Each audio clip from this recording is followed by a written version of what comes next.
Bismillahirrahmanirrahim. Assalamualaikum warahmatullahi wabarakatuh. Apa khabar semua? Kembali lagi kita dalam podcast Penang Elok Dah. Kali ni kita dalam episod yang kelima bersama saya moderator hampa pada malam ni, Absyar Nur Ashraf. Podcast ini kita adakan bertujuan untuk kita membuka pekong, mengupas, melebarkan pengetahuan masyarakat tentang usaha-usaha murni Kerajaan Negeri Pulau Pinang di samping menangkis tomahan-tomahan dan fitnah jahat pihak-pihak tertentu demi meraih sokongan pilihan raya negeri yang akan datang. Jadi podcast ini kita bawakan khas daripada page Keadilan Pulau Pinang. Jadi jangan lupa untuk secara langsung lah dalam Facebook kami. Yang duk tengah tengok kat rumah ni, jangan lupa untuk follow, like dan share podcast ni untuk episod-episod yang seterusnya. Jadi untuk topik kita pada malam ni tentunya menarik, Datuk.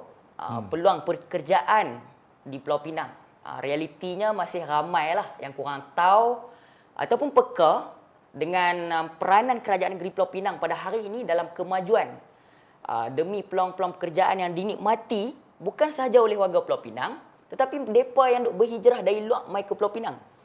Jadi Pulau Pinang ni boleh diiktiraf sebagai sebuah bumi yang bertuah lah.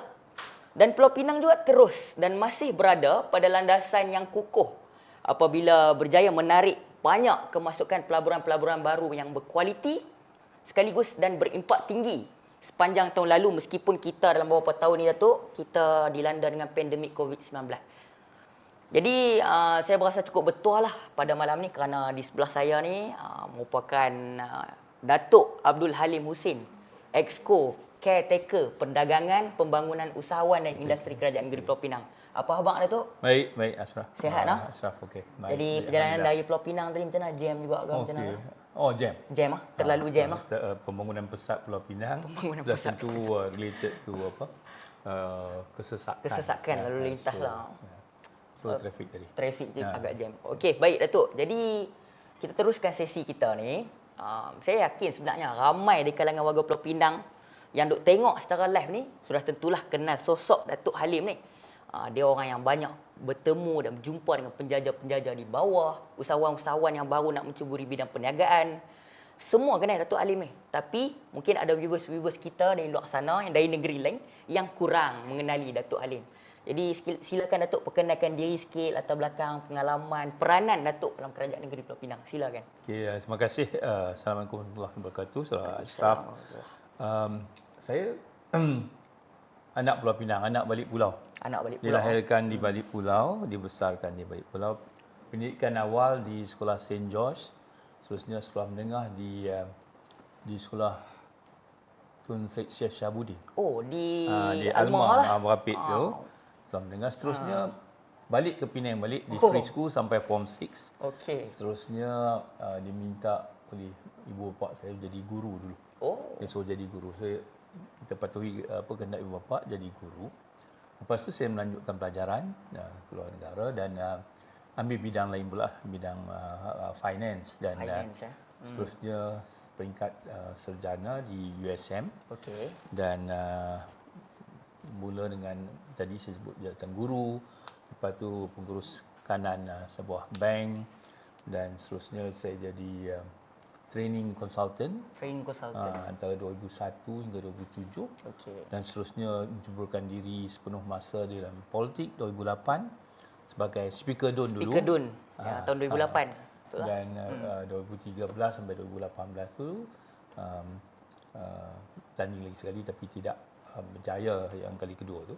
Saya menjadi dilantik sebagai Timbalan yang diputus Majlis Agama Islam Pulau Pinang.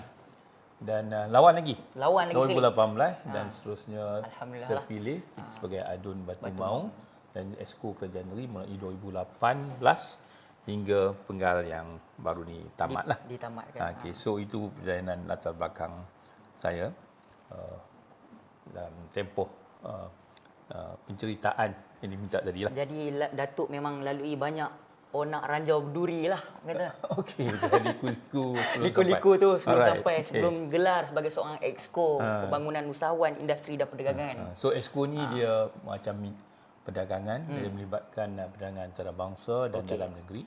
Seterusnya industri. Dan yang ketiga itu ialah pembangunan usahawan. Ya. Okey Datuk, kita terus dengan sesi diskusi kita pada malam ni. Kita semua sedia tahulah Pulau Pinang ni dia sebuah negeri yang mencatatkan pelaburan berimpak tinggi bernilai 22.7 bilion. Ini laporan yang saya dapat dengan peluang pekerjaan yang ditawarkan sebanyak 18,844 peluang pekerjaan yang dijana pada tahun 2022. Jadi Pulau Pinang ni dia 2021. 2021, maafkan saya, 2021.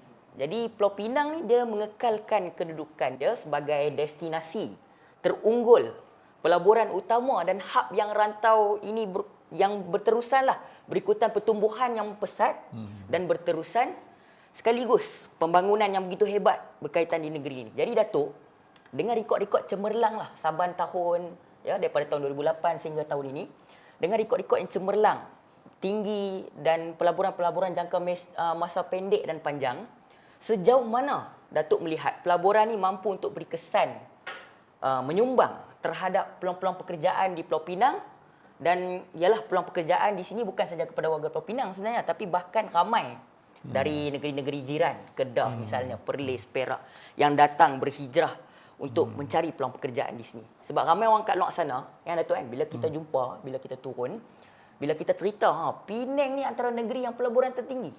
Tapi mereka tak faham sebab mereka rasa macam, benda ni tak affected kami pun, tak memberi kesan kepada kami pun.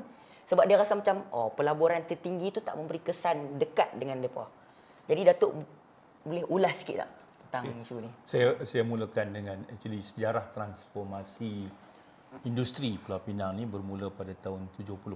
70-an, awal 70-an. Saya pada itu masih sekolah rendah.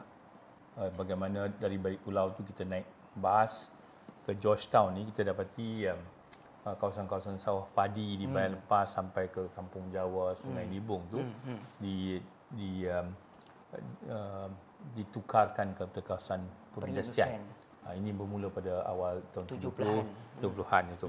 Dan hasilnya setelah kita 50 tahun selepas 50 tahun Pulau Pinang tahun lepas sambut 50 tahun transformasi industri. Maknanya orang kata Rome is not built in one day. One day. Betul. In one day.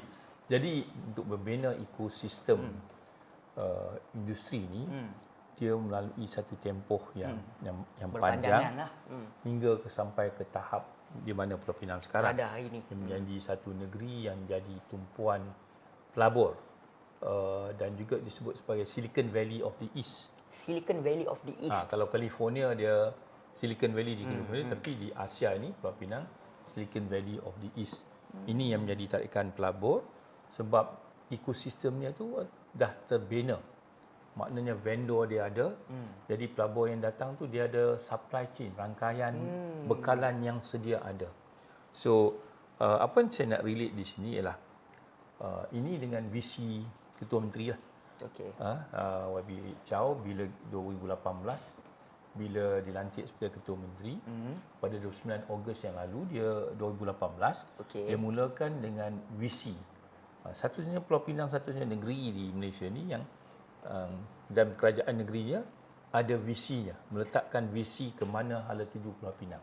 So visi Pulau Pinang 2018 29 Ogos CM Chow meletakkan dasar hala tuju kerajaan negeri bawah Penang Visi 2030. Yang pertama ialah memberi fokus kepada institusi keluarga. Ya. Dan fokus ini ialah supaya meningkatkan pendapatan isi keluarga. Kedua ialah menjadikan Pulau Pinang negeri hijau. Dan ketiganya ialah Pulau Pinang negeri pintar. Dan akhirnya Pulau Pinang menjadi inspirasi kepada seluruh negara. So kalau kita lihat pada masa kerajaan ini yang mengambil alih pada 2018-13 tu, kalau lihat lagi dari segi pelaburan dalam dan luar negara, kita mencatatkan bila kita ambil alih 2018 pelaburan sektor pembuatan umpamanya mencatatkan 5.7 bilion dengan ruang pekerjaan 9,499. Itu 2018. Seterusnya kita 2019 peningkatannya 16.8 bilion. Ini FDI dan DDI, pelaburan dalam negara dan luar negara. Dan peningkatan peluang pekerjaan hasil dari pelaburan ini ialah 18,886. 2020 sungguh pun COVID-19 melanda, pandemik kita masih mencatat kalau 2019 16.8 bilion, tetapi 2020 kita masih tegar mampu mencatatkan pelaburan sebanyak RM14.1 bilion dan peluang pekerjaan 13,268. Dan seterusnya 2021 terus kita mencatat dalam sejarah nilai pelaburan tertinggi dalam sejarah 76.223 bilion, dan seperti Ashraf sebutkan tadi, out of this 76.223 bilion, 22 bilion adalah pelaburan berimpak tinggi dengan peluang pekerjaan 18,844. Dan untuk tahun 2022 ni kita mencatatkan 13.7, dia cycle, dia takkan tinggi. Dan untuk 2023 kita percaya, insya-Allah kita tunggu satu lagi, saya tak mau kata rekod, tapi berita baik. Berita baik lah. Maknanya pelaburan yang akan diumumkan Pulau Pinang untuk dua penggal pertama in second half of the year tu. Satu lagi berita baik. So tadi saya sebutkan ruang pelajaran ini bukan untuk saja untuk anak Pulau Pinang, tetapi juga untuk negeri jiran kita. Betul. Maknanya Kedah paling ramai yang bekerja di Pulau Pinang, dan kita juga anak-anak Kelantan. Betul. Anak-anak Perak dan anak-anak muda daripada Sabah. Sabah saja kita ada 3,500 lebih. Sabah saja 3,500 ke atas yang di bekerja di pembuatan, sini. Sektor pembuatan. Sahaja. Yang bekerja di sini. So, ini yang sebut tadi ialah bagaimana pelaburan tu berkait dengan peluang pekerjaan yang ditawarkan oleh Pulau Pinang, yang mana manfaatkan anak-anak Pulau Pinang tetapi manfaatkan di negeri-negeri jiran Malaysia ini. Dan akhir sekali saya nak sebut di sini, DOSM, Department of Statistics Malaysia dah menyebut Pulau Pinang dari segi pertumbuhan ekonomi tahun 2022, kita mencatatkan pertumbuhan 13.1% tertinggi antara seluruh negeri di Malaysia dan melebihi purata GDP Keluargaan Negara Kasar Malaysia yang mencatatkan 8.7%. Pulau Pinang mencatatkan 13.1%. Ini GDP, pertumbuhan GDP tahun sebelum ini dan tahun 2022 dengan 2023. Itu mukadimah sikit. Okey, baik. Itu tentang itu bagaimana cara kerajaan negeri ataupun sesebuah negeri yang menerima pelaburan yang tinggi mampu untuk memberikan peluang-peluang pekerjaan, membangunkan ekonomi masyarakat dan penduduk setempat di situ. Jadi Penang ni elok dah lah, baby. Memang elok dah. Penang ini ni kerana orang bukan datang kerana dia nak datang. Orang nak datang kerana keyakinan kepada kerajaan yang ada. Ini yang kita bina over 50 years. Dan kita lihat konsisten daripada 2018 sampai 2022 sehingga penggal 2023 second half ni, kita terus mencatatkan pertumbuhan yang baik dan insya-Allah ada berita baik saya sebutkan tadi. Akan diumumkan kelak. InsyaAllah sama-sama kita nantikan. Itu tak cerita lagi ekspor pun kita Pulau Pinang mencatatkan 29% daripada nilai ekspor negara. 452 bilion 2022. Kalau nak bagi fakta ni cukup banyak. Ini bukan auta. Ini fakta bukan auta. Bukan cerita plug-in apa semua. Ini data MIDA, data DOSM, Department Jabatan Memang Perangkaan. kita based on data dan benda tu proven, dibuktikan. Alright. Okey. Jadi Datuk, kita beralih ke isu yang sedikit luar konteks daripada pelaburan. Saya boleh katakan kita dengarlah ada suara-suara sumbang kat luar sana yang mengatakan, kat Pulau Pinang ni sebenarnya Datuk, memang banyak peluang-peluang pekerjaan.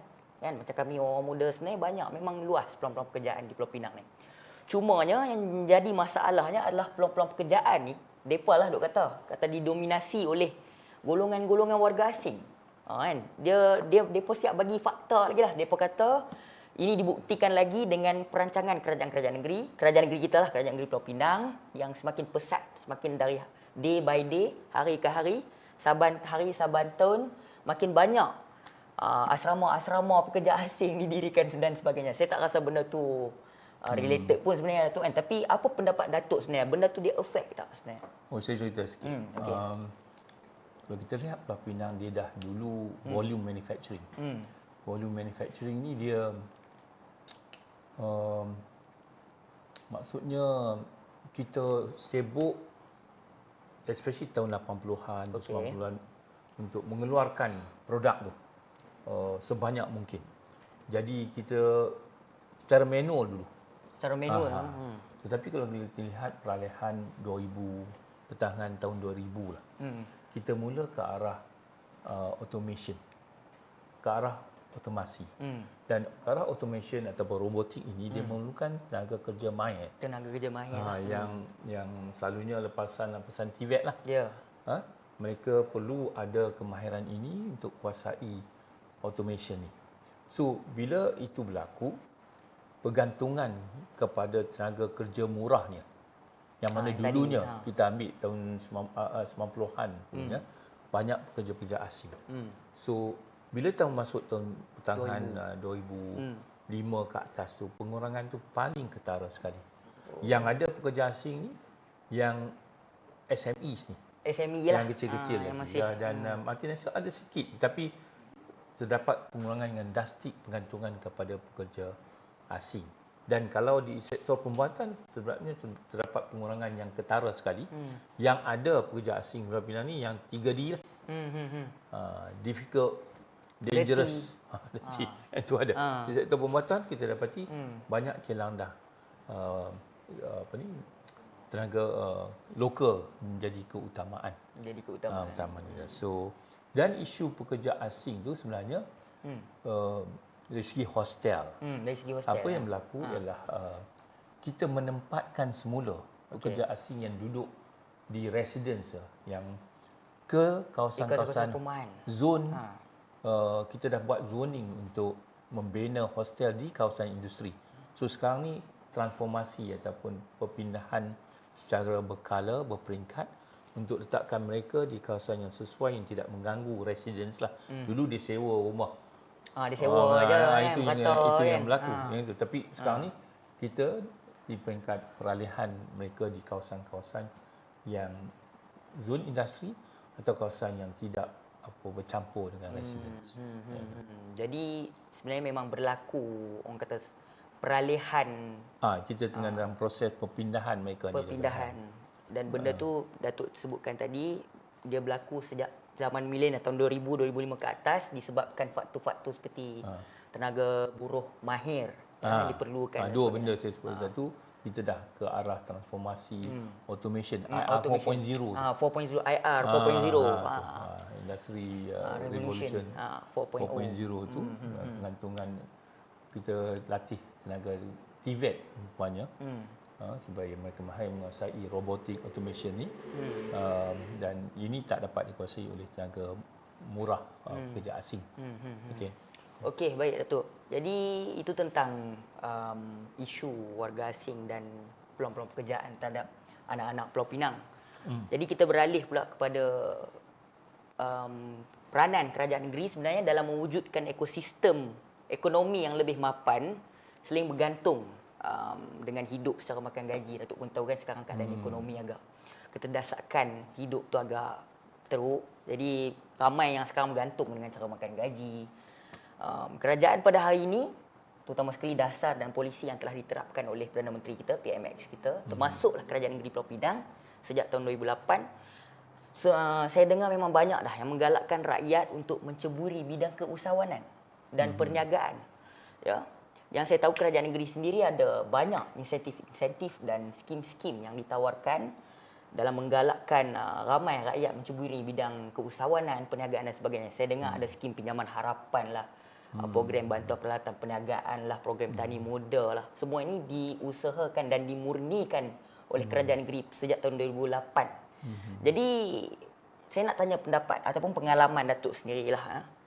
Peranan Datuk selaku Exco Kerajaan Negeri Pulau Pinang dalam menggalakkan lebih ramai, terutama sekali anak-anak muda kat luar sana, menceburi bidang perniagaan dan keusahawanan serta mungkin ada inisiatif-inisiatif kerajaan negeri yang kurang, rakyat di bawahan kurang cakna dan peka. Silakan Datuk. Terima kasih. Soalan yang baik tu. Okey. Hubungan saya memegang portfolio juga pembangunan Okey. keusahawanan. Saya sebutkan dia keusahawanan, perdagangan dan juga industri. 3 portfolio penting.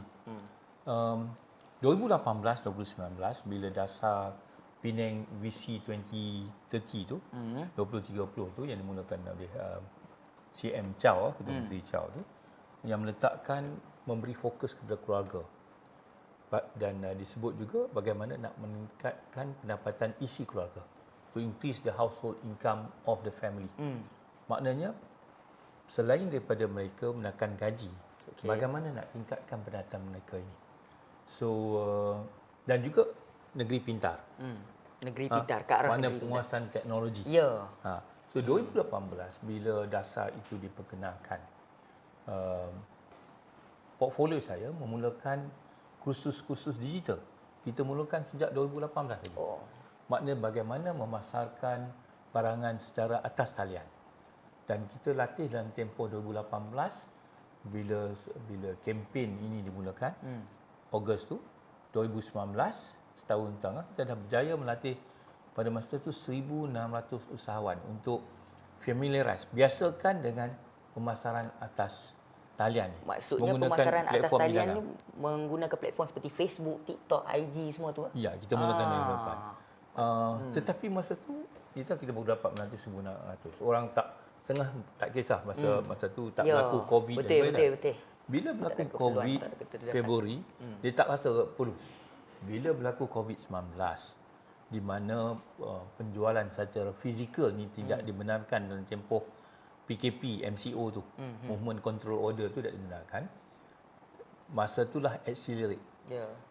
Terdapat keperluan untuk memacu penguasaan teknologi e-dagang dan menggunakan platform Shopee, Foodpanda dan kita pada masa itu 2020-2021 dengan kelulusan kerajaan negeri kita belanjakan 1.1 juta untuk sebagai insentif kepada usahawan untuk menggunakan platform-platform yang ada ni, Foodpanda, Shopee, Grab, PG Mall.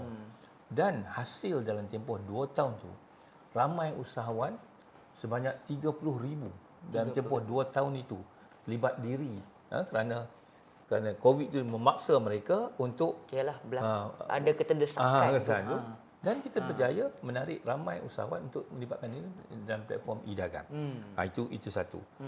Yang kedua, bila kita nampak itu 2022 kita pernah perkenalkan slogan ataupun kempen keusahawanan satu budaya.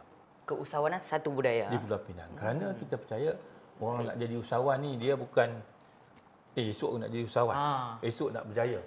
Dia bukan gitu. Dia kena go through proses, saya kata disiplin, belajar, kuasai ilmu. So kempen tu kita mula Julai 2022 dan alhamdulillah dengan adanya kempen tersebut kita nampak ramai terlibat dalam dan kita sasarkan sebenarnya setakat Februari 2022 kita ada sebenarnya 70,000 SME yang berdaftar. 70,000 SME. Dan kita sasarkan pada 2030 kita dapat mencapai 100,000. Jadi maknanya sasaran kita ialah dengan kempen keusahawanan satu budaya ini yang mana kita percaya keusahawanan itu akan mewujudkan pekerjaan.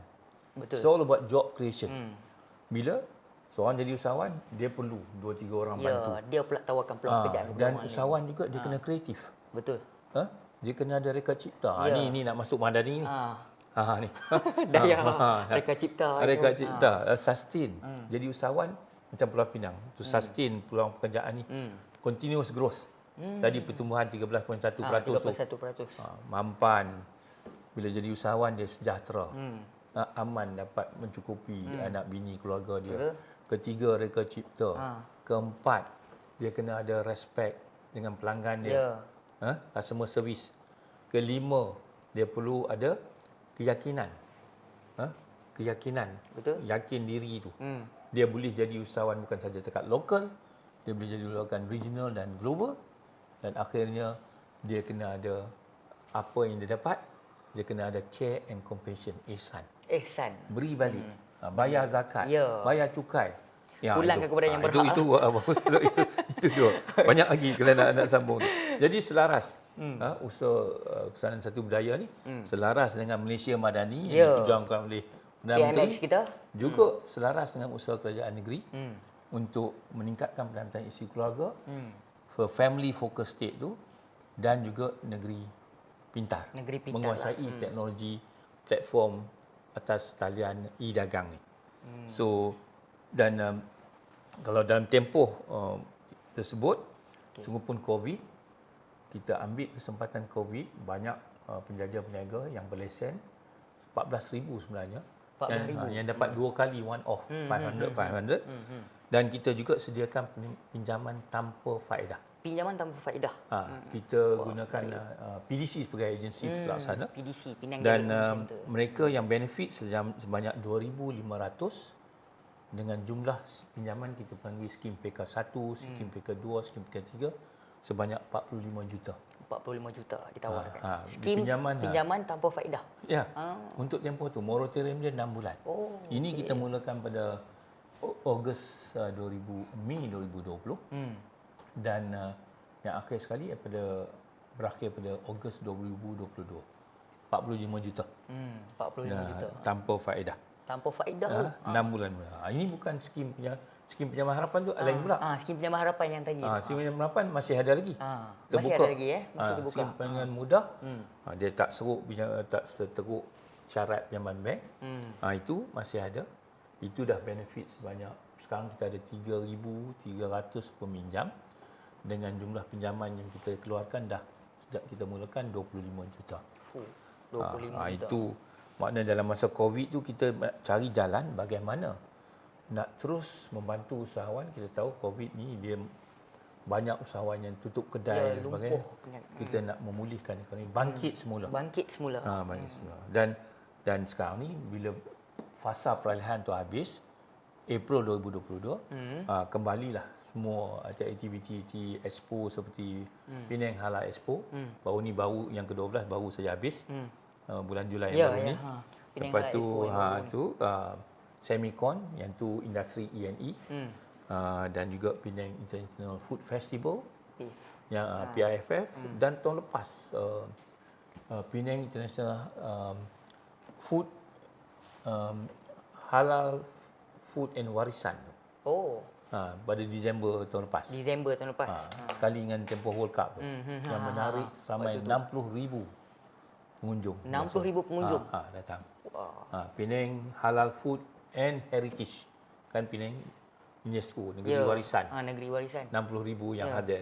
So ini memberi ruang kepada usahawan kita meningkatkan pendapatan mereka. Panjang tu.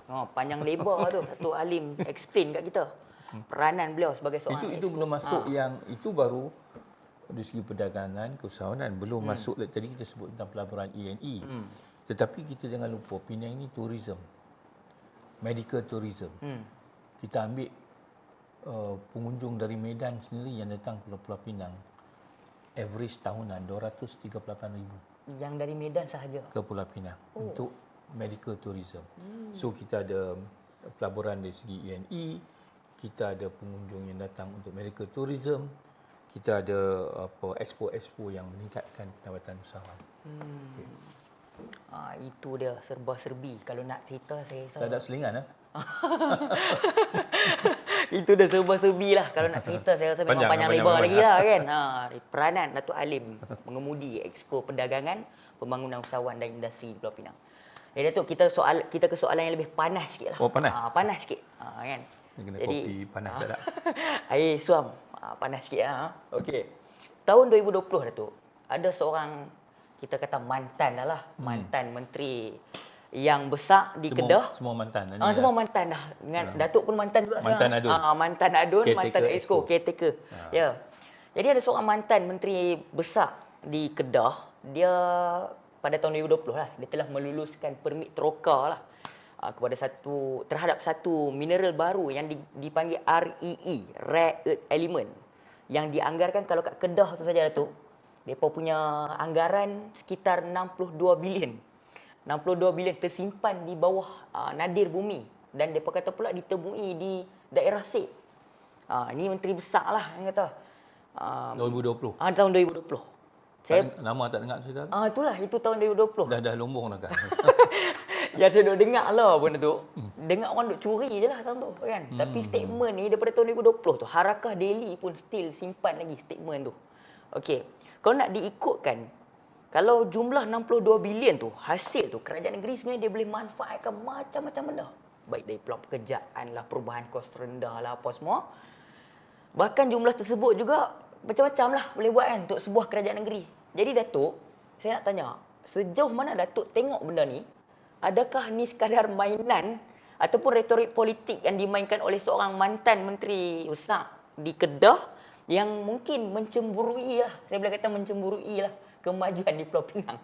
Sebab kalau tengok isu tu macam habis macam tu lah. Ini panas. Saya kalau boleh, kita tak mahu sentuh pengadilan, tapi kita sentuh dari segi Pulau ekonomi, Pinang, dari segi ekonomi. Comparison tu. Dan kita kalau boleh Pulau Pinang ni, kita tak kedekut lah.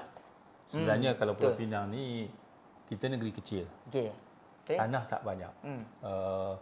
Dan tanah tak banyak. So setengah-setengah untuk pelabur luar negara yang datang, yang kita hari-hari terima inquiries ni, yang tak dapat kita accommodate, especially yang memerlukan 100 ekar, 150, 200 ekar. Memang kita tak kita mampu untuk, itu yang kita cari pelaburan yang berimpak tinggi, yang berteknologi tinggi. Kita filter. Yang kurang pada tu, kita yang memerlukan tanah yang lebih besar, kita bagi ke negeri jiran kita. Kedah lah, spillover yang paling efek. Kita tak kedekut. Kita tak kata pergi negeri lain lah, pergi Indonesia. Kita bagi. Itu yang kita tengok lepas Pulau Pinang, Kedah pun benefit. Kita tak katalah suruh ucap terima kasih pun tak. Dan kita tak sembang riuh. Ya, riuh rendah. Sembang kencang orang kata. Sembang kencang. So kita pelaburan kita di sini berdasarkan fakta. Yang saya sebutkan tadi berdasarkan pada fakta MIDA, Jabatan Perangkaan, NCIA, Northern Corridor. Ini yang bagi utamaan kita ialah mewujudkan pekerjaan. Untuk Pulau Pinang, kita tak kira bangsa. Yang penting kita wujudkan peluang pekerjaan yang ini kita percaya akan merangsang ekonomi. Pertumbuhan ekonomi. Jadi kesusahan dan satu budaya kita nak ramai lagi usahawan, bina usahawan, dan pelaburan yang datang ini dia mewujudkan peluang pekerjaan satu keduanya adalah transfer of teknologi. Pulau Pinang yang 50 tahun tu, kita bukan saja ada MNCs yang sekarang ni sebanyak 400, tapi kita ada 3,000 SMEs, IKS, industri kecil dan sederhana, yang dapat manfaat kerana setengah mereka ni bekerja dengan MNCs. Lepas tu dia tubuh kilang kecil dia sendiri, dan dia juga menjadi rangkaian bekalan kepada kilang-kilang besar ni. Ini berlaku dalam tempoh 50 tahun itu. Inilah yang kita kata bakat kelebihan Pulau Pinang tu. Kita mewujudkan bakat-bakat yang telah timbul pengalaman, pengetahuan, knowledge yang mereka terima daripada syarikat MNC yang diwujudkan di sini. Mereka juga membina, dan mereka juga sekarang jadi syarikat-syarikat, bukan saja syarikat Pulau Pinang, jaguh kampung. Mereka dah jadi syarikat regional, mereka juga jadi syarikat multinational yang membuka industri di luar negara. Itu. So kita tak kita lock sebiji riuh sekampung lah. Kan. Rekod tu ada. Rekod tu ada. Jadi dibuktikan pada rekod. Bukan hanya sembang kencang lah tu. Okey, jadi untuk semua viewers dekat luar sana, kita nak berehat sat dalam 2-3 minit. Kita nak minum-minum kopi dulu dah tu. Okey, boleh. Sekejap lagi kita kembali lagi dengan soalan-soalan yang lebih panas lagi. Stay Kacau. tune. Kacau.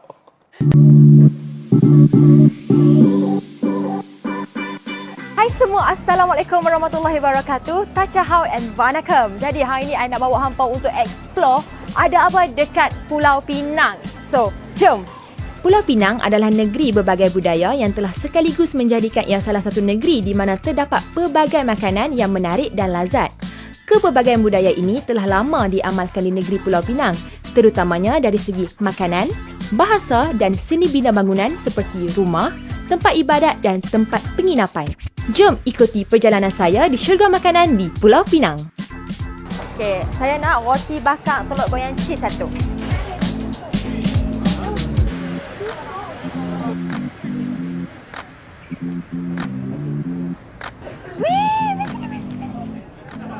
Miru, hang main mana? Oh, main jalan-jalan lah hari cuti. Ni aku dah order dah. Hang order dulu. Aku nak order. Aku lapar ni. Order dulu tak apa. இங்க வாங்க. எனக்கு வந்து ஒரு ரொட்டி வேணும். அது 2 முட்டை கொடுத்துருங்க. முட்டை வந்து தனியா வச்சிருங்க. தேத்தனி ஒண்ணு. Hang order apa? Aku order roti. Okey, Orang roti tengok pun dengan ada. dia tarik sekali. Hampa, apa yang kita dapat tengok zaman lah ni kan, unsur perpaduan dan keharmonian tak kalah terdapat banyak sangat kedai masakan Cina yang dah pun beriktiraf halal. Bukan sahaja berada di Pulau Pinang, tapi di seluruh Malaysia. So jadi hampa tak perlu takut lagi nak makan dekat mana pun sebab dah banyak dah kedai yang halal. Jadi hampa boleh try bermacam-macam masakan asli daripada depa. So jom. Wih, lama dah tak jumpa. Ni awak hang main pada jauh. Sebab aku dengar lah kan sini pau dia memang sur. Sur ke? Tak apa kita order. Okey, jom. Nanti ni. 没主要问这里是哪一个是最好吃的这里最好吃，我都 recommend mushroom cheese bun。 ？OK，我就要这个一个。那个宝啊，好，OK，谢谢。 Thank you。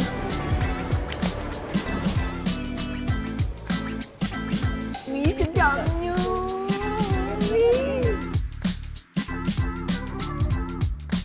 Seperti yang hampa tahu, masyarakat dekat sini saling bertoleransi dan bersefahaman dalam menjalani kehidupan seharian diorang dan juga mereka berkongsi budaya, makanan dari dulu lagi.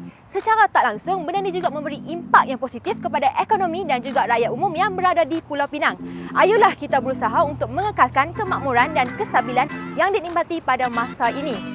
Perdana Menteri kita dan kerajaan perpaduan kita sedang menuju ke arah yang lebih stabil. Janganlah terpedaya dengan puak yang memecah belahkan atau menggugat keamanan dan kestabilan negara. Ingat, perpaduan adalah asas kestabilan. Salam Malaysia Madani.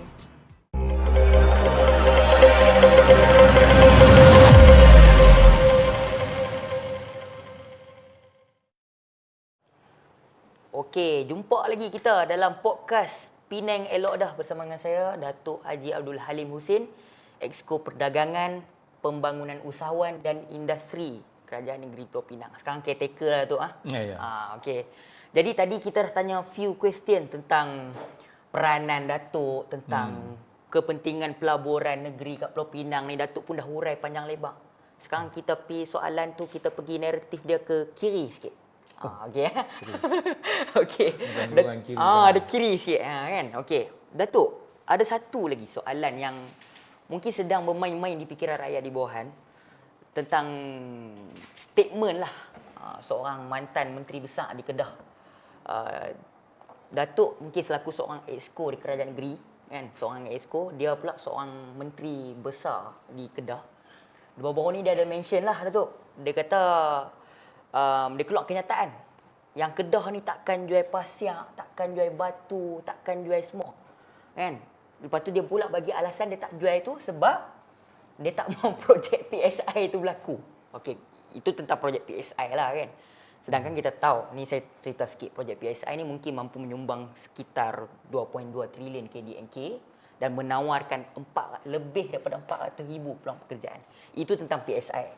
Tapi dengan statement Sanusi ni, kita sedia maklumlah bahawa Pulau Pinang ni antara negeri yang terunggul dan mengatasi negeri-negeri lain dalam sektor pembuatan dan pembinaan. Betul tadi tak? pertumbuhan 13.1. Yes, 13.1 tu. Nombor Kita tahu. di Malaysia. Everyone knows that. Jadi Datuk, rakyat umumnya di Pulau Pinang ni juga yakin yang Pulau Pinang ni takkan terkesan pun dengan ugutan, mungkin saya boleh kira ugutan lah tu kan, yang dimainkan oleh mantan menteri besar tu. Datuk punya respon tentang benda ni, isu ni? Pertamanya ialah projek PSI ni, Penang South Island Reclamation lah. Satu pulau lah. Masih lagi dalam proses penyediaan EMP. Dia kena go through EMP. Memenuhi syarat-syarat 70 berapa syarat yang diletakkan satu. Dan sehingga ini setakat pengetahuan saya lah, sebagai seorang exco, kita tak adalah tawaran daripada syarikat Kedah untuk membekal pasir. Pasir ke apa ke? Tak timbul Batu lagi ke lah. apa ke? Tak Tak ada ada lagi, tak ada lagi. Dia tak go through the phase yang kita sebutkan EMP tu. Yang mana dia kena memenuhi syarat 70% syarat tu sebelum nak mula tu. So tak timbul langsung. Tak timbul langsung. Saya tak tahu apa sebab nak bangkit yang itu. Tapi bagi saya lah, sebagai sebuah negeri kita ni bukan negeri asing. Kita ni Malaysia. Betul. Orang Kedah, Pulau Pinang tu, kalau kita tengok orang Khamis Jumaat tu, Khamis orang Kedah meneru. Meneru. Betul ya. Apa meneru tu apa? Meneru tu laju lah, Makna bersuruh lah mai. Berduyun-duyun mai. Meneru kata. Main Pulau Pinang. Meneru lah. Kita pun seronok. Kita pun seronok. Orang Kedah main Pulau Pinang daripada dulu. Yalah. Jadi Bila tak kami timbul kerana banyak negeri jiran yang kahwin orang Kedah. Orang Kedah kahwin orang Pulau Pinang. Orang Kedah cari mami Pulau Pinang. Mami Pulau Pinang cari orang Kedah yang ada bendang apa semua kan. Betul. So nak timbul isu tak mau bekai pasir yang tu saya rasa bahan politik lah. tak mau nak ulas orang boleh nilai sendiri. Tapi yang penting ialah sebagai sebuah negeri yang berjiran dan kalau lihat Malaysia pun sekarang ni di dunia kita saling bergantungan, interdependence. Kita tak boleh kita ada ni. Ada kebergantungan kadang kita ada lah. satu produk. Tetapi jiran kita ada produk yang lain. Itu sebab kita berlakunya yang kata perdagangan. Saling bergantungan. Kalau kita lihat komputer sendiri, komponen dia dulu satu company dia buat semua. Kan? Semua, satu assemble semua. Sekarang ni tak. Parts tu beratus-ratus parts. Banyak penglibatan. So supply chain rangkaian tu datang daripada supplier, pembekal yang berbagai-bagai. Sama juga sebagai sebuah negeri. Kita saling perlu work ataupun kerjasama on comparative advantage. Kemudian apa kelebihan kamu? You focus on that. Apa kelebihan kita, kita fokus on that. Dan kita tukar. Bukan kita saing. Kita tak mampu. Negeri kita 32 juta yang penduduk. Kita perlu ekspor. Kita perlu tukaran wang asing, foreign exchange. Betul. So kita perlu. So itu yang kita sebut tadi dari segi pekerjaan pun ramai anak Kedah yang manfaat. So kenapa kita nak ini tak boleh supply, ini tak boleh, ni tak boleh. Itu cerita ayak lah. Ayak letak tepi lah. Okey, yang tu tadi kiranya tak ada sebarang isu pun sebenarnya kan, tak ada sebarang isu langsung. Buat keluar statement macam tu hanya merugikan diri dia sendiri dan rakyat di Kedah ni. Kita tak ni ulas lah, kita susah. Okey. Alright. Jadi soalan yang seterusnya tu kan, kalau Datuk tengok kerajaan negeri kat Pulau Pinang ni hari ni dia berada di bawah tampuk kepimpinan blok Pakatan Harapan lah sejak tahun 2018. Sebelum tu 2008 Pakatan Rakyat. Dah banyak kejayaan-kejayaan yang dikecapi secara bersama selama hampir 2 penggal. Jadi Datuk ada suara-suara sumbang lah yang mengatakan Pulau Pinang ni ditadbir oleh DAP lah. Kaum-kaum tertentu lah yang mendominasi kan, semua kan. Tak boleh azan apa semua tu, isu-isu politik tu dia bercampur baur sekarang ni. Okey, jadi Datuk sebagai seorang exco perdagangan, industri dan pembangunan usahawan yang duduk dalam kerajaan tu. Yang duduk dalam kerajaan tu. Adakah keputusan-keputusan Datuk selaku exco kerajaan negeri ni diterajui oleh sesuatu pihak yang didominasi? Kononnya DAP lah, dia patut sebut DAP. Kan? Jadi adakah keputusan Datuk dipengaruhi oleh DAP pada hari ini? Saya patah balik dari sejarah. Okey. Sila Datuk. Dulu pun kerajaan ini ialah kerajaan coalition, gabungan. Satu pakatan, satu gabungan. Dulu pun kita ingat Tun Razak dia tubuhkan 1974 tu. Kan? Dan seterusnya Barisan Nasional lah. Yang terdiri daripada Malaysia di Semenanjung ni MIC, MCA, UMNO, kerajaan yang lalu, kerajaan BN yang lalu. Tak ada timbul isu dominasi. Masa tu gerakan dia lebih. Dia punya exco dia, ketua menteri bergerakan. Tak timbul. Kenapa nak timbul sekarang? Ini saya percaya satu usaha yang untuk orang kata menimbulkan kebencian, Keresahan. Kita dah lepas dah isu macam 13 Mei, memainkan isu-isu perkaman, tak membantu keagamaan, budaya, benci-membenci, tak membantu. Kita ingat lepas 13 Mei tu, selalu pelabur ulasan analisa saya ialah Malaysia ini akan berlaku kerusuhan lagi, dimainkan oleh pihak-pihak yang tak ingin Malaysia menjadi sebuah negeri yang sejahtera, yang aman. So tak perlulah diulang-ulang oleh mana-mana pihak. Saya sebagai exco yang bersama, kita kesepakatan, konsensus. Ada isu tak boleh selesai, kita tangguh, bincang semula di peringkat pimpinan utama, peringkat pusat. Kalau ada perkara-perkara yang kita tak boleh capai kesepakatan. Tapi biasalah, untuk mileage, itulah, kita tak mau lagi lah beri ruang untuk mana-mana pihak menggunakan isu 3R ni, rulers, religious, race ni, setelah kita lalui 13 Mei 1999 ni, sepatutnya perkara tak perlu. Yang penting ialah bagaimana nak sejahterakan Malaysia, nak sejahterakan rakyat ni. Bagaimana nak wujudkan pekerjaan ini. Dan bagaimana nak pastikan rakyat kita bebas daripada miskin tegar. Bagaimana nak pastikan rakyat Malaysia ini cukup. Tak semestinya kaya. Dia cukup makan minum, cukup pakaian, cukup pendidikan, ada bumbung. Itu kena pastikan dulu. Itu tanggungjawab ataupun peranan utama lah. Mana-mana kerajaan yang ada bukan isu kebencian yang perlu ditanam, tetapi apa dia nak buat. Kerjasama. Kita negeri pembangkang, Pulau Pinang, 12 tahun jadi negeri pembangkang. 12 tahun jadi negeri pembangkang. 2008 sampai 2018, sekejap rasa 22 bulan. 2 tahun, 22 bulan. Lepas tu patah balik jadi negeri pembangkang balik. Dan sungguh pun masa tu kita contribute, macam saya sebut tadi. Ekspor 29% Pulau Pinang ni contribute kepada ekspor negara. Menyumbang. Jadi tentunya menyumbangkan pendapatan. Tetapi dapat balik kat kita, kita nombor 9.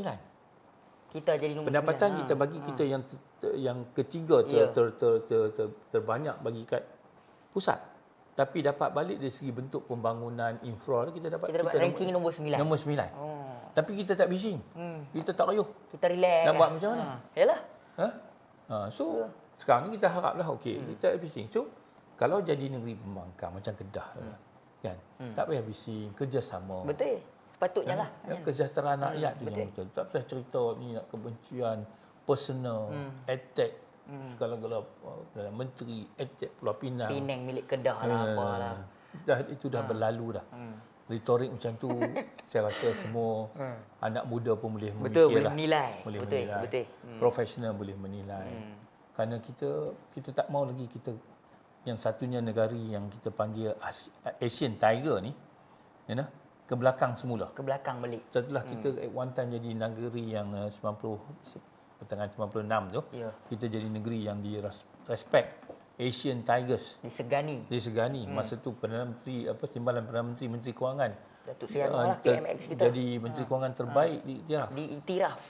Tapi akibat peristiwa 98 tu, kita ke belakang 20 tahun.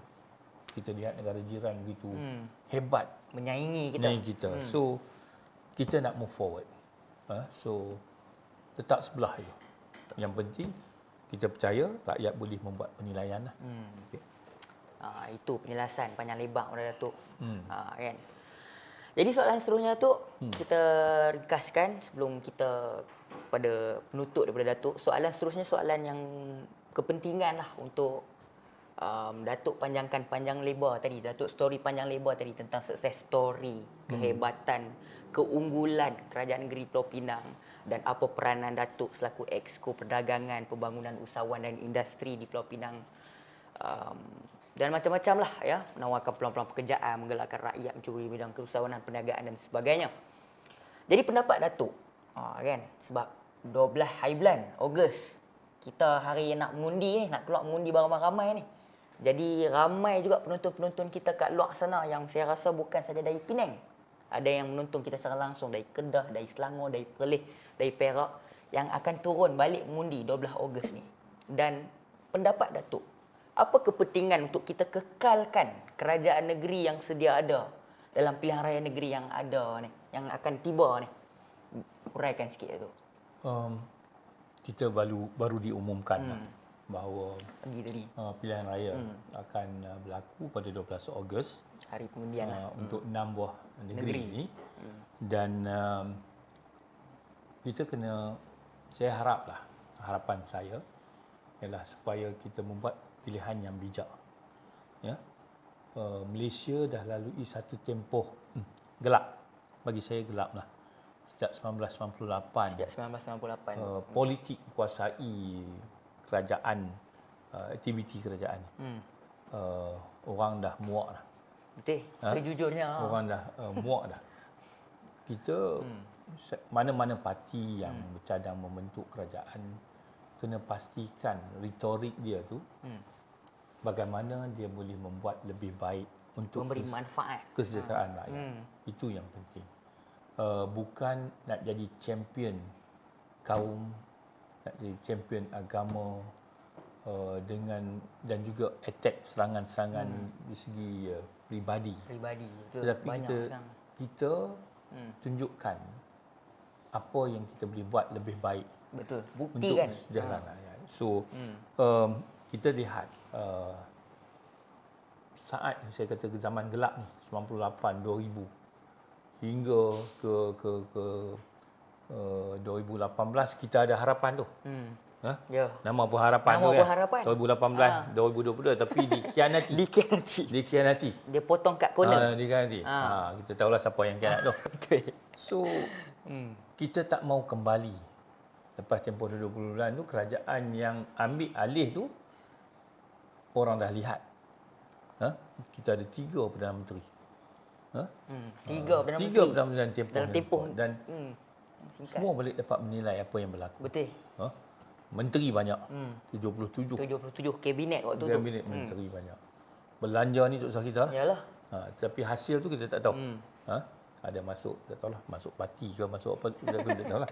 So, pilihan raya 6 negeri ni perlu pastikan rakyat, saya rasa semua bijak, orang muda pun bijak. Betul. Hari ni Bukan boleh sengaja boleh tipu disogok macam tu ya. ataupun guna TikTok menipu, buat fitnah sebagainya. Mereka anak muda, saya percaya mereka generasi masa depan boleh membuat penilaian. Kita ada banyak contoh yang baik di negeri Pulau Pinang. Contoh yang baik saya sebut tadi, saya lupa nak sebut tadi, yang Pulau Pinang bayar gaji ni engineer kita ni gaji 4,500. 4,000 ke 4,500. Ya, ini. Dan dia akan lebih lagi. Dia akan sekarang lebih ni. lagi ya. Sebab seperti disebut oleh Menteri Ekonomi pun sebut yang kita nak encourage, galakkan majikan tie up gaji dengan productivity. Dan kenaikan gaji secara progresif dengan productivity. Kita tak mau talent kita macam Pulau Pinang ni, talent bakat yang banyak. ada kita oleh Dipersialkan. dipinch, diambil oleh negara-negara Ya, kita. So kita kena Rugilah pastikan jadinya tu. gaji mereka pun setimpal, tie up dengan produktif. Tapi kita lihat kalau nak gaji lebih, orang kita nak Orang negeri Kedah main sini, kita kat Betul sana. lah. Yalah, Rakyat betul. Kedah, anak Tak muda ada nak Kedah bising apa pun main kan. sini. Kerana sini gaji lebih. Ya. Gaji lebih. Kalau compare dengan negeri lain, gaji lebih. Dan kita bangga kita boleh beri gaji yang lebih. So, balik kepada ini, Perdana Menteri dah letakkan 6 pillars ni. 6 Malaysia Madani ni. Malaysia Madani ni. Ni. Malaysia lagi. Kemampanan. Lagi? Ni nak test uji. Daya cipta. Ini nombor 3. Itu nombor 3, nombor nombor 2. dua. Orang muda. kesejahteraan. Kesejahteraan. Sejahtera ni dia aman. Aman di rumah, macam Pulau Pinang sebut. Aman di rumah, dia aman di tempat kerja. Aman dengan kawan-kawan. Sejahtera. Sejahtera dia cukup, makan minum dia cukup. Baru hidup di sejahtera. Lepas tu, untuk bersaing kita perlu ada kreativiti. Mereka cipta tu. Daya cipta. Dan dalam satu masyarakat yang majmuk ni, perlu ada respect. Daya hormat. Menghormati. Ini kena menggarap hafal ni. Ini satu proklamasi Perdana Menteri yang cukup powerful. Dan yang kelima ialah building trust. Kepercayaan. Percaya satu sama sendiri. Kalau kita percaya, jangan bohong. Fitnah, tak boleh. Bila kita fitnah, siapa pun tak percaya kita dah. Duk cerita bohong. Ya, cerita tipu. So, ya. kelima tu trust. Building trust. Dan akhir sekali, Insan. ihsan. Ihsan. Maknanya dalam hidup kita juga, kena pastikan care and compassion. Prihatin. Saling tolong-menolong. Ya. Tolerate 6 each pilar. other. Ini yang membawa kita sebagai sebuah negara maju. Kan? Betul. So, bagi peluang, stabilkan negara. Betul. Jangan timbulkan ketidakpastian, pelabur takkan datang. Betul. Kita tak mampu lagi Ya. 20 tahun yang satu Malaysia kata dulu Malaysia Asian Tigers tu, lalui episod tu. Kena beri kepercayaan dan sebagai negeri-negeri yang mana pembangkang tak bersama dengan kerajaan pusat, cuba wujudkan kerjasama. Nak wujudkan kerjasama bukan maki hamun, Yalah. bukan serang. Kan? Bukan fitnah dan Ah, sebagainya. Kita boleh sungguh pembangkang. Pulau Pinang lalui tempoh tu. Betul. Tempoh dua penggal, 2 tahun tu lalui zaman. Tapi kita mampu. Kita belanja berhemah. Betul, betul. Pastikan. Dan untuk rakyat ni kita pastikan 400 dalam tempoh tu. 420 juta. 420 juta. Setengah bilion ni diuntukkan kepada Ais Sejahtera tu. Ais Yang mana Sejahtera warga scheme. mas 200, anak Warga mas mas 200, OKU dapat. suri mas, ibu tunggal, Anak mas. OKU. OKU. Panjang tu 420 juta. Dalam tempoh 2 penggal lebih kita pegang. 420 juta. Tu. Ya Pak, tak masuk bila dia meninggal. So, inilah satu kerajaan yang kata, kerajaan yang mementingkan kebajikan rakyat. Dan So, kesejahteraan. kita ada 6 pillars, 6 nilai murni di bawah Malaysia Madani dan kita ada 3 trust di bawah kerajaan negeri itu. Kesejahteraan. Memberikan fokus ni Vision 2030 ni. Negeri satu-satunya negeri yang ada visi tu. Ya. By 2030 tu apa kita nak buat? Satu ialah memberi fokus kepada keluarga. Memberi fokus kepada keluarga. Meningkatkan pendapatan isi keluarga. Itu yang kita ada slogan keusahawan satu budaya. Keusahawanan satu budaya. Maknanya kalau bawah portfolio saya tu ialah by 2030 kita nak ada dalam satu keluarga satu usahawan. Baru dia Sekurang-kurangnya baru satu dia usahawan. tempih. Ya. Tempias. Kan? Kalau tidak nak dia tak boleh Yalah, gitu. dia bukan Dia tengok tekor abang dia. tu. Ya abang bagus lah. Bagus pasal boleh bayar zakat semua dia pun nak jadi betul, usahawan. dia pun nak jadi. Dia ada galakan dari isu. So itu yang kedua negeri hijau, negeri yang environment. Green teknologi. Green, ESG, compliance. Dan akhir sekali negeri pintar, kuasai teknologi. Smartphone kita ada, Ya. kena pintar, kena kuasai ini. Kalau tidak ke belakang. Betul. So cantik dah. Hari ni. Malaysia Madani 5 dan kerajaan negeri lagi 5. Lagi 5 tahun dah lagi. 5 lagi, boleh buat 5. 5 Malaysia 5 Madani. tahun lagi. 5 Malaysia tahun Madani lagi. 5 5 tahun tahun untuk lagi. kerajaan negeri Pulau Pinang. 5 tahun lagi untuk kerajaan negeri Pulau Pinang. 5 Terima juga kasih, terah. cukup dah tu.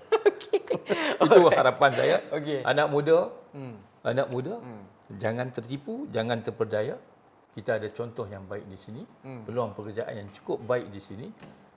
Tak laku dah nak cerita ni. Isu-isu Yang penting politik. create pekerjaan, Betul. pertumbuhan ekonomi, sejahtera bila makan minum cukup, aman, keluarga aman. Cantik. Cantik dah. Elok dah. Selesai semua. Penang Elok dah. elok dah. Elok dah. Itu Jangan dia. ronyeh. Jangan duk ronyeh. Ronyeh. Jangan duk ronyeh. Okey. Itu dia. Datuk Abdul Halim Hussein yang merupakan Exco Caretaker bagi portfolio perdagangan, pembangunan usahawan dan industri Kerajaan Negeri Pulau Pinang. Panjang lebar kita Ah, urai daripada A to Z lah Datuk. Jadi calon tak? Jangan tanya itu. Saya yang patut tanya Datuk ni kot. Jadi dah. Okey. Alright. Kita tunggu. Nanti kan stay tune lah nanti. Alright. Jadi podcast kita pada episod ni Datuk, alhamdulillah selesai lancar dah sampai ke penghujung dia. Terima kasihlah untuk semua yang menonton dan mengikuti podcast ni secara langsung di Facebook Live kami Keadilan Pulau Pinang. Jangan lupa untuk like, komen dan share. Jangan lupa untuk like, komen dan share untuk kita ikuti podcast-podcast yang seterusnya dalam usaha untuk mengupas, menjelaskan panjang lebar kita jelas usaha-usaha murni Kerajaan Negeri Pulau Pinang ya Datuk. Saya ingat kalau nak hurai sebulan saya rasa tak cukup. Panggil nanti kita akan panggil lagi exco dan sebagainya kan. Jadi kalau nak hurai dalam masa panas lagi. Panas. Jadi Datuk, kita dah sampai ke penghujungnya. Jangan lupa untuk follow, like, komen dan share untuk kita nantikan podcast-podcast episod yang seterusnya. Assalamualaikum semua, jumpa lagi insya-Allah. Penang elok dah.